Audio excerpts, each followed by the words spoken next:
Welcome to மகே maths class. நம்ம என்ன பார்க்க போகிறோன்னா 6ஆம் வகுப்பு 2ஆம் பருவம் தகவல் செயலாக்கத்தில் பயிற்சி 5.2ல் 7வது கணக்கு தான் பார்க்க போகிறோம்.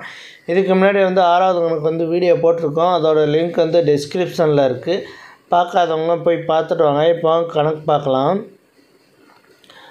7 ஒரு கால்பந்து குழு அடுத்தடுத்த 2 நாட்களில் 3 மற்றும் 4 புள்ளிகளை பெற்றது.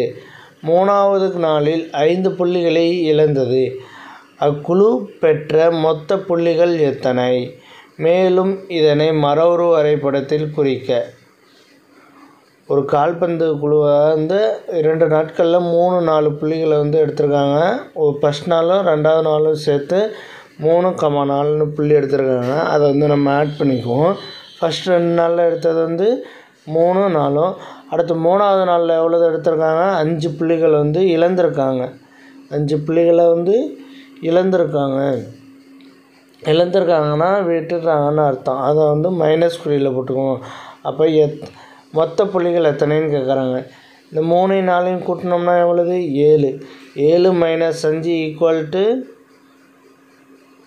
7 - 5 கழிச்சோம்னா 2 மீதி. அப்போ மொத்த புள்ளிகள் 2. மொத்த புள்ளிகள் 2 கொஷினில் கேட்டிருந்தாங்க. அதை கண்டுபிடிச்சாச்சு. அடுத்து என்ன கொடுத்துருக்காங்கன்னா, இந்த எண்கோவைக்கு மற்றொரு வரைபடம் வரைய சொல்லியிருக்காங்க. அதை வரைவோம். 3 + 4ங்கிறது ஒரு டேர்மு, -5ங்கிறது ஒரு டேர்மு. அப்போ இது ரெண்டுக்கும் நடுவில் என்ன இருக்குது? மைனஸ் குறி இருக்குது. அந்த மைனஸ் குறியை எடுத்து போட்டுக்குவோம்.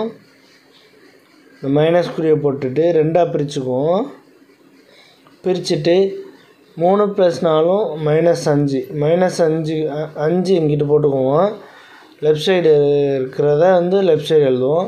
3 + 4 லெஃப்ட் சைடில் இருக்குது. இது ரெண்டுக்கும் நடுவில் என்ன இருக்குது? ப்ளஸ் குறி இருக்குது. அந்த ப்ளஸ் குறி எடுத்து போட்டுக்குவோம். இது ரெண்டையும் பிரித்து எழுதுனோம்னா 3 + 4 3